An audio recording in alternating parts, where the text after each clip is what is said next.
आज हमारे साथ क्लाइंट हैं जिन्होंने हमें एंगेज किया है। तो इनकी क्वेरी यूके से रिलेटेड है। इनको यूके का बैन लगा है और साथ में वीज़ा भी रिफ्यूज हुआ है। इनका डिपेंडेंट का वीज़ा था और रहने वाले ये गुजरात साइड के हैं। तो इस मीटिंग को स्टार्ट करने से पहले मैं कुछ अवेयरनेस दे दूं पब्लिक को भी। तो यूके में अगर आप किसी भी टाइप का वीज़ा अप्लाई करते हैं या यूके का वीज़ा आपका ऑलरेडी रिफ्यूज है, जस्ट बैन नहीं लगा है, या वीज़ा भी रिफ्यूज है या बैन भी लगा है, तो इससे रिलेटेड हमारी नंबर ऑफ वीडियोस बनी हुई हैं। उसकी एक प्ले लिस्ट है, उसका लिंक मैंने डिस्क्रिप्शन बॉक्स में लगाया है, वहां जाकर आप number of videos free of cost watch करें। तो साथ में हम ड्यू टू प्राइवेसी रीजन के कारण किसी भी क्लाइंट का कोई भी फेस ना कोई आइडेंटिटी अपने सोशल मीडिया पर डिस्क्लोज करते हैं। तो सबसे पहले सर मैं आपका स्वागत करता हूं इस जूम मीटिंग में। मेरी तरफ से आपको नमन है, नमस्कार है। नमस्कार सर। सर मैंने आपका सारा केस रिव्यू कर लिया है। तो पहले बैड बताऊं, बैड ही है सारा। तो बाकी सोल्यूशन क्या है क्या नहीं है तो वो भी हम स्टेप बाय स्टेप बात करेंगे। लाखों रुपए की इन्वेस्टमेंट की है, wife I think so work permit पर गए हैं, वहां पर आपने डिपेंडेंट डालना था, आपका आपके बच्चे ने। आपको प्रीवियसली वीजा रिफ्यूज था 2000 आई थिंक सो 16 में, नहीं 2006 में। हाँ 6 में रिफ्यूज था। एक मिनट, मैडम भी आ रहे हैं, उनको भी ज्वाइन, मैडम है साथ में, वाइफ है आपके? हाँ, मेरी वाइफ है। हाँ, उनको भी वे ज्वाइन करवाते हैं। तो काफी हाँ इंटरेस्टिंग हाँ। केस है, ऐसे बहुत सारे मेरे पास इंटरेस्टिंग केस आते हैं। तो लोगों को भी हम अवेयरनेस देते हैं ऐसी वीडियोस के थ्रू कि लोग और अवेयर हों जब इस टाइप की कोई भी चीज को स्पेशली यूके या कनाडा जैसी एम्बेसीज में डालते हैं, ताकि लोगों को पता चले कि क्या प्रिकॉशंस लेने चाहिए before putting the application in that specific country. मैं आपसे ये पूछना चाहूंगा सर, आप रहने वाले कहाँ के हैं? सर, गुजरात से हूँ प्रॉपर। हमारा कहाँ से पता चला? सर, मैं यूट्यूब का आपका वीडियो देखता रहता हूँ। नहीं, मेरी वीडियो देख ली, लाखों रुपए दूसरे एजेंट को दे दिए आपने वर्क परमिट के नाम पे, अभी मुझे 5,000 रुपया दे दिया। सारे सोल्यूशन बताइए क्या है। लोग 5,000 रुपया देने के लिए भी मुझे गाली गलौज कर देते हैं, देखो वीडियो इतनी बढ़िया बढ़िया बनाता है, अभी 5,000 रुपया मार रहा है डिस्कशन का। तो मैंने फिर इस वीडियो में बता दूं, मेरे पास ओनली सीरियस लोग कॉन्टेक्ट करें। वी आर नॉट फ्री, हमारी सारी सर्विस पेड है। मैडम ज्वाइन कर रहे हैं शायद। तो सारी सर्विस पेड है, कोई मेरा ओपिनियन लेना चाहते हैं तो यू नीड टू एंगेज अस। अगर एंगेज करते हैं उसके बाद हम बेस्ट बेस्ट ओपिनियन देंगे। ये भी ऐसा ही क्रिटिकल केस है। 5,000 इन्होंने वहां जहां है गुजरात से डाला है, तो अपना सारा केस इनका मैंने मंगवाया है, सारा एनालाइज किया है। तो इनको हम बेस्ट से बेस्ट ओपिनियन देने की कोशिश करेंगे।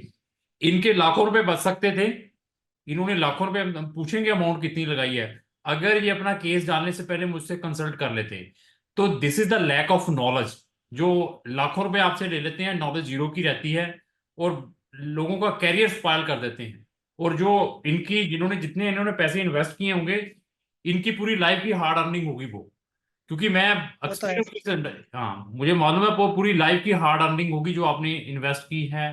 भाई वहां है, आप यहाँ पर हैं, सिचुएशन मैं भी समझ सकता हूँ। तो ऐसा है। मैडम आपको भी सुनाई दे रहा हूँ, मैं आपका भी स्वागत करता हूँ इस जूम मीटिंग में। सुनाई दे रहा है? हेलो, पूछिए मैडम से। Hello, 1 minute sir. हेलो।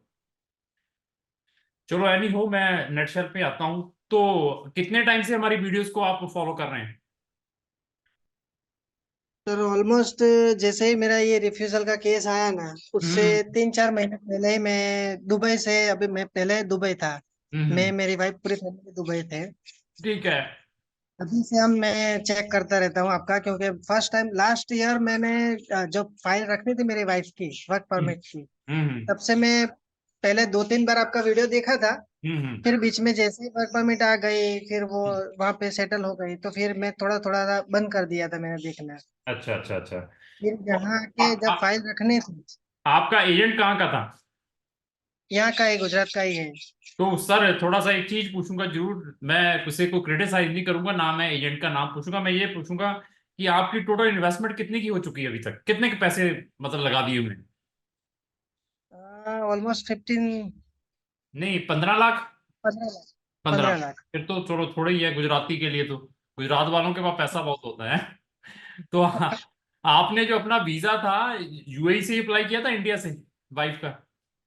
मेरी वाइफ का यूएई से किया था, मेरा इंडिया में आके अप्लाई किया था। नहीं, आपने जो अपना वीजा अप्लाई किया था, आपके बच्चे का अप्लाई किया था, वो सेम कंसल्टेंट था, कंसल्टेंट चेंज किया? जेम्स, नहीं नहीं, वो दूसरा था। दुबई से मेरी वाइफ का जो वर्क परमिट का अप्लाई किया था, वो दुबई का एजेंट था। और मेरे बच्चे का जो किया था ना, वो इंडिया का एजेंट गुजरात का है। गुजरात का है। दोनों अलग है। नहीं, शॉर्टकट में पड़ गए, मुझे मिल लेते तो ये चीज नहीं होती। अभी सुनिए क्या सिचुएशन है, आपके लिए सिचुएशन समझ आ देता हूँ क्या है। ओके। मैंने सारा आपका केस रीड आउट कर लिया है। देखो, पहले भी बैन लगा था जब पीछे रिफ्यूज हुआ था, टूरिस्ट वीजा रिफ्यूज हुआ था ना आपका 2006 में, student visa refuse. Student visa. Fake document student visa लगाकर था। किया था स्टेटमेंट, देखो फेक डॉक्यूमेंट लगाकर किया था आपने। ठीक है। हाँ हाँ हाँ। उसके बाद बैंक आपने बैलेंस। ये वाला वीजा अप्लाई किया अपने बच्चे के साथ। ठीक है। हम्म। बच्चे के साथ अप्लाई किया, ये भी उन्होंने इस रीजन से रिफ्यूज कर दिया कि आपने जो प्रीवियस रिफ्यूजल है इसके अंदर मेंशन नहीं की, मेंशन नहीं किया था। मेंशन नहीं किया। ठीक है। तो उन्होंने उसमें थोड़ी रिलीफ दी आपको पहले कि हाँ, हम वो वाले डिसीजन को ओवरटर्न कर देते हैं, जो पहले वाला, हम्म। जो हम्म। जो आपको 10 10 साल का बैन है। लेकिन उसके अंदर ओके। ऐसी क्लोजेज हैं, ये क्लोजेज सिर्फ वही टेक्निकल पर्सन जान सकता है जिसको ये टेक्निकली नॉलेज है इन चीजों की। क्योंकि ओके। आप सबसे पहले अगर इस वीजा को अप्लाई करना था, तो आप एलिजिबल ही नहीं थे इस वीजा को अप्लाई करने के लिए, आपको मालूम है? नहीं नहीं सर। मतलब आपने ये क्या पढ़ा? रीजन है? उस देखो, अगर आप मेरे पास आते ना, अगर आपने ये 15 लाख का स्टेप लेना था, तो मैं आपको पहले बता देता कि यू आर नॉट एलिजिबल। इसके अंदर उन्होंने एक पैराग्राफ दिया है SW27, मालूम है? Okay. S W SW27 appendix है वहां की माइग्रेशन का। उसको ओके। आप अगर रीड आउट करते हैं तो उसके अंदर उन्होंने स्पेसिफिक चीज लिखी हुई है। स्पेसिफिक चीज क्या लिखी हुई है? जो लोग यूके से जो लोग यूके से प्रीवियसली रिफ्यूज्ड हैं, अंडर जो उनका पैराग्राफ 9.7.1 9.7.2, तो वो हम्म। लोग, मतलब ये पैराग्राफ के अंदर ये है कि जिनको प्रीवियसली 10 साल का बैन लगा है, जिन्होंने फेक डॉक्यूमेंट लेकर यूके का वीजा लेने की कोशिश की है, वो लोग स्किल्ड इंडिपेंडेंट वर्क परमिट के लिए एलिजिबल ही नहीं है।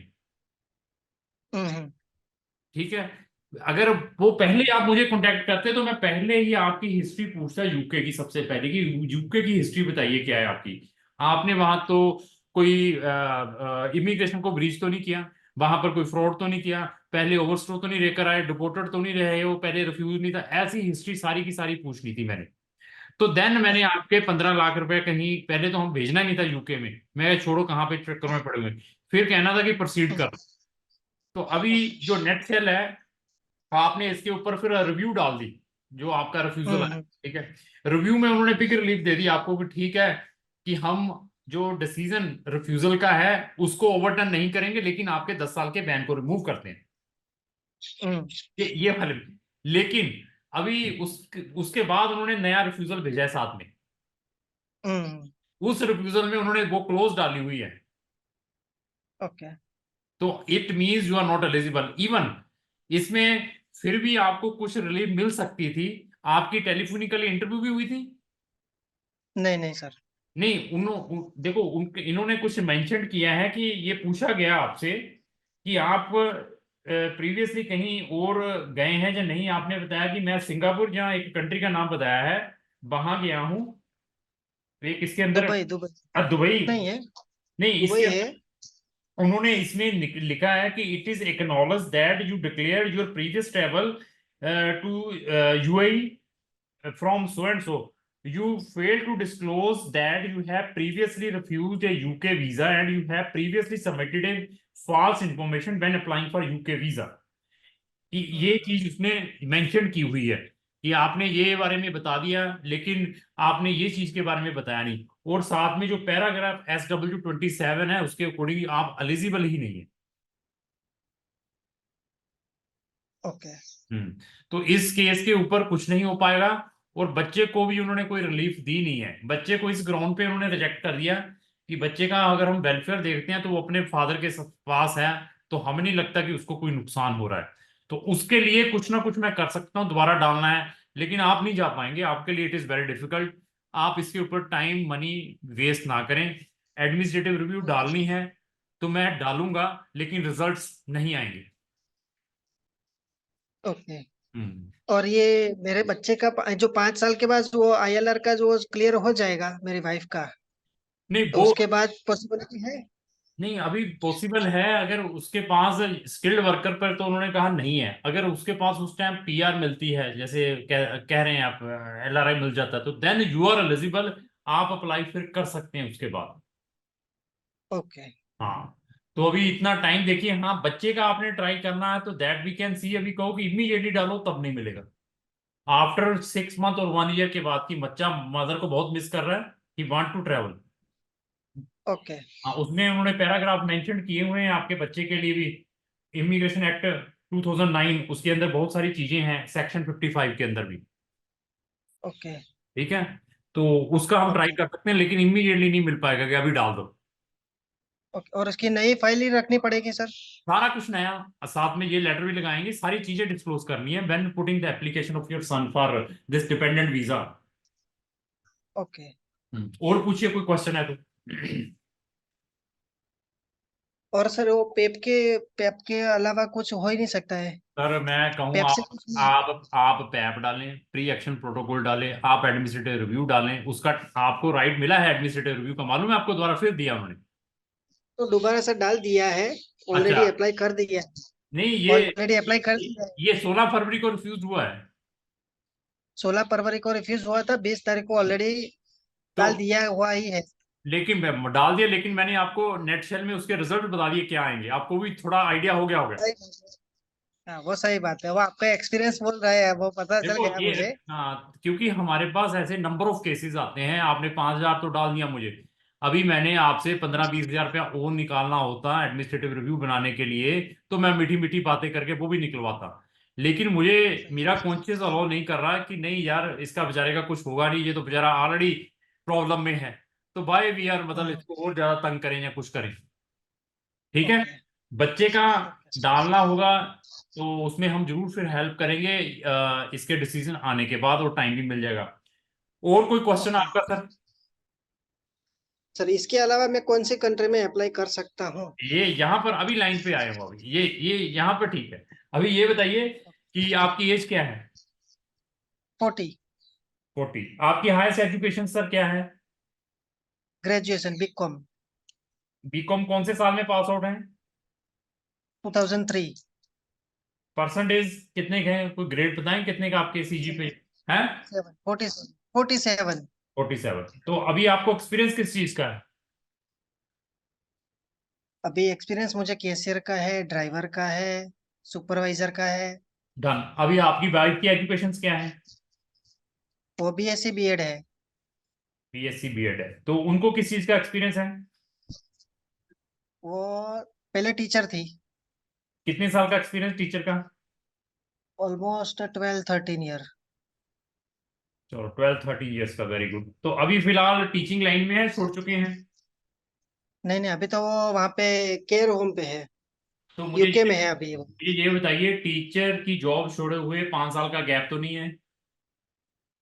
5 साल का नहीं है, 1.5 साल का होगा। ओके। हाँ, आ, 1.5 साल आ, का, और आप 1.5 साल का। आपकी वाइफ का प्रीवियसली वीजा कहीं से रिफ्यूज? कुछ भी नहीं सर। कोई रिफ्यूज नहीं है।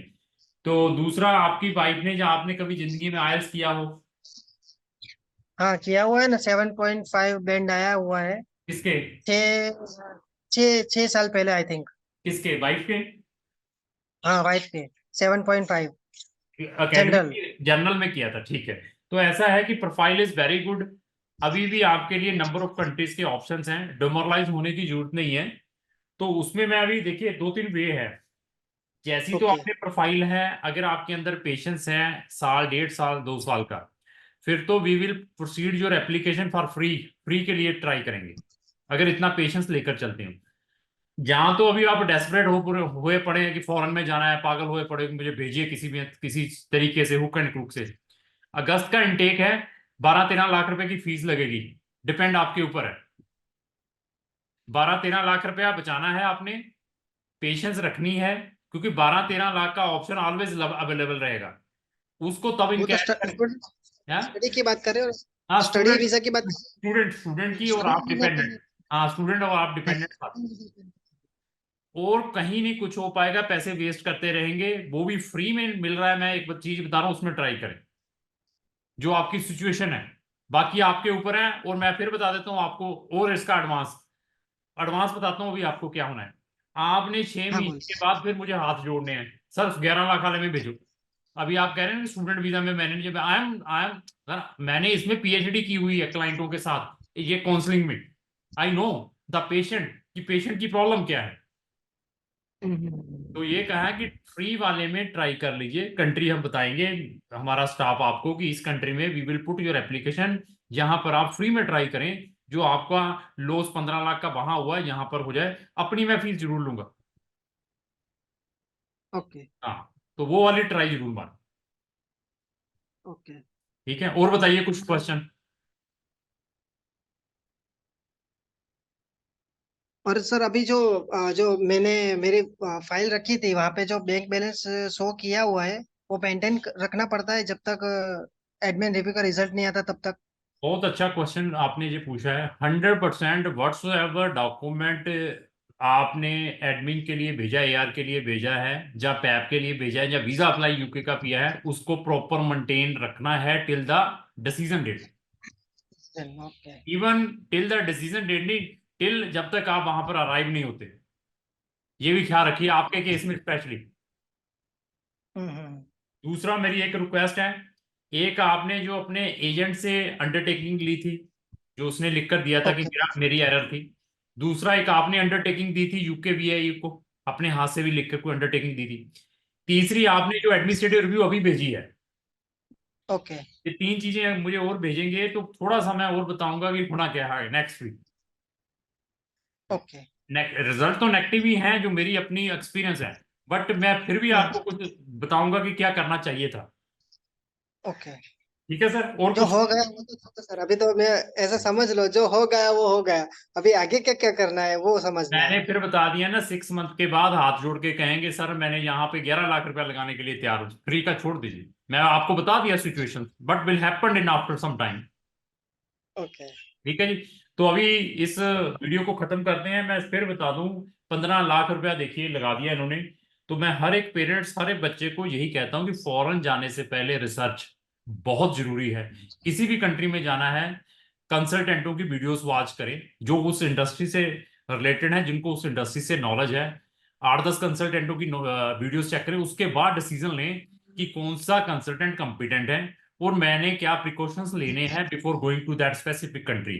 तो अगर कोई भी क्लाइंट इस टाइप की हमारी ऑनलाइन काउंसलिंग लेना चाहता है, इधर फॉर स्टडी और किसी भी टाइप की डिफिकल्टीज हैं, तो वो मेरी online service by sitting anywhere ले सकता है। That is paid, not a free. मैं रिकॉर्ड वेट कर दूं, लोग मुझे कहते हैं कि वीडियो बहुत बढ़िया बढ़िया डालते हैं सर, जब हम क्वेश्चन पूछते हैं तो पैसा मांगते हैं। बिल्कुल पैसा मांगते हैं, क्योंकि वी आर नॉट फ्री। हमारे सर्विस चार्जेस हैं। करवाना है तो आ जाइए। 15 लाख जैसे इनका वेस्ट हुआ वो बच सकता था, तो तभी हमारी सर्विस चार्जेस एडी हो। तो लास्ट ही फिर इसको क्लोज करते हैं सर। ठीक ओके है, ठीक है। थैंक यू जी, धन्यवाद।